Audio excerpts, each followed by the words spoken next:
گئی. اس نے گھر کے اندر جاتے ہی دروازہ بند کر دیا, اور اندر گئی ایک اور دروازہ بند کر لیا, اور اندر گئی ایک اور دروازہ بند کر لیا. 7 دروازوں کو بند کرنے کے بعد آخر میں ایک چھوٹا سا کمرہ تھا جس میں ایک خوبصورت بچلن عورت تھی, ایک چھوٹا سا معصوم بچہ تھا, اور بچے کے بغل میں ایک چھری رکھی ہوئی تھی اور ایک بوتل میں شراب رکھی تھی. عورت نے کہا کوئی گواہی کا مسئلہ نہیں تھا, میں نے تو چال چلی تھی تم کو بلانے کے لیے, تم کو پھنسانے کے لیے. اب تو 7 دروازے بند ہیں, تمہیں بھاگنے کا کوئی راستہ نہیں. اب 3 چوائس تمہارے سامنے ہے, یا تو میرے ساتھ زنا کرو, یا تم اس بچے کو قتل کرو, یا تم اس بوتل کی شراب میں سے ایک گلاس ایک پیالہ تم شراب پی لو. اس نے سوچا زنا کرنا بہت بڑا پاپ ہے, بچے کو قتل کرنا اس سے بھی بڑا پاپ ہے, شراب کو پینا ان دونوں کے مقابلے میں ہلکا پاپ ہے, ہلکا گناہ ہے. اس نے کہا ٹھیک ہے, تم اس بوتل میں سے ایک پیالہ شراب مجھے دے دو. ایک پیالہ شراب اس نے پی, نشہ چڑھا. اس نے ایک اور پیالہ نکالا, اس کو پیا اور نشہ چڑھا, یہاں تک کہ اس نے پوری بوتل خالی کر دی. اور جب شراب کے نشے میں دھت ہو گیا, اس نے اس عورت کے ساتھ زنا بھی کر لیا اور اس معصوم بچے کا قتل بھی کر دیا. عثمان غنی کہتے ہیں لوگوں اس شراب سے بچو, جس دل کے اندر شراب کی لت لگ جائے گی اس دل کے اندر ایمان اور شراب کی لت اکٹھا نہیں ہو سکتی. میرے پیارے ساتھیوں, آج کتنے مسلمان ہیں جو شراب پی رہے ہیں, اور آج ان کے گھر والے عاجز ہیں, ان کے بیوی بچے پریشان ہیں. شراب کی اس لت کی وجہ سے آج وہ نہ اپنے بچوں کا دھیان رکھ پا رہے ہیں, نہ اپنی بیوی کا دھیان رکھ پا رہے ہیں. میرا نبی تو ان گندگیوں سے تم کو بچانے آیا تھا.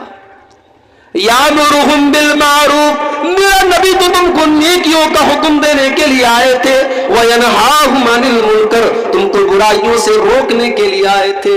دنیا کی جتنی برائیاں ہیں اللہ کے نبی تمام برائیوں سے روکنے کے لیے آئے تھے, اور جتنے اچھے کام ہیں جتنے نیکی کے کام ہیں اللہ کے نبی ان نیکی کے کاموں کو بتانے کے لیے آئے تھے.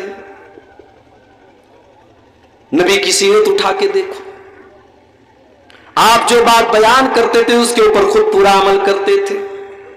اگر آپ نے دنیا والوں سے یہ کہا کہ اپنی زبان سے تم جھوٹ نہ بولو, تو میرے نبی نے خود ایسی زندگی گزار کر کے دکھائی کہ آپ نے کبھی جھوٹ نہیں بولا, آپ کے اوپر کبھی جھوٹ کی تہمت نہیں لگائی گئی. آپ نے اگر لوگوں کو ایمانداری کا سبق دیا تو میرے نبی نے پوری زندگی ایمانداری کی گزاری. اگر آپ نے لوگوں کو وعدہ پورا کرنے کی شکشا دی تو میرے نبی نے کبھی وعدہ خلافی نہیں کی. آپ کی زندگی میں قول و عمل میں تضاد نہیں ہے, آپ کے کردار میں اور آپ کی گفتار میں فرق نہیں ہے. جو زبان سے کہا اس کے اوپر عمل کر کے دکھایا. اپنی امت سے کہا کہ 5 ٹائم کی نماز پڑھو, ہو سکے تو تہجد کی بھی پڑھ لو, کمپلسری نہیں ہے, ضروری نہیں ہے, انیواریہ نہیں ہے. اپنی امت سے کہا کہ 5 ٹائم کی نمازیں پڑھو, اور میرے نبی کا حال یہ تھا کہ رات رات بھر تہجد پڑھا کرتے تھے, اور اتنے لمبے لمبے قیام کیا کرتے تھے کہ آپ کے پاؤں میں سوجن آ جایا کرتی تھی. اور کبھی اماں عائشہ اگر پوچھ بیٹھتی تھی کہ اے اللہ کے نبی آپ کو اتنی عبادت کرنے کی کیا ضرورت ہے, تو اللہ کے پیارے نبی فرماتے تھے افلا اکون عبدا شکورا, اے عائشہ کیا میں اپنے رب کا شکر گزار بندہ نہ بنوں. تو میرا نبی نیکیوں کا حکم دیتا ہے اور برائیوں سے روکتا ہے. وَيُحِلُّ لَهُمُ الطَّيِّبَاتِ, اور میرے نبی تم کو پاک چیزوں کو حلال کرتے ہیں تمہارے لیے. وَيُحَرِّمُ عَلَيْهِمُ الْخَبَائِثِ, اور ناپاک اور گندی چیزوں کو تمہارے لیے حرام کرتے ہیں. میرے پیارے بھائیوں, اللہ کے نبی کی جو شریعت لے کر کے آپ آئے وہ شریعت کتنی پیاری شریعت ہے. ہم جتنی حلال چیزیں, ہمارے جتنے کھانے کے لائق چیزیں وہ ہم کھا سکتے ہیں, اور جتنی حرام چیزیں وہ ہم کو نہیں کھانا ہے. جانور تو بکرا بھی ہے, بکری بھی ہے, اور جانور کتا بھی ہے. بکرا بکری حلال ہے, کتا حرام ہے. کھانے والے کتے کو بھی کھاتے, سور کو بھی کھاتے.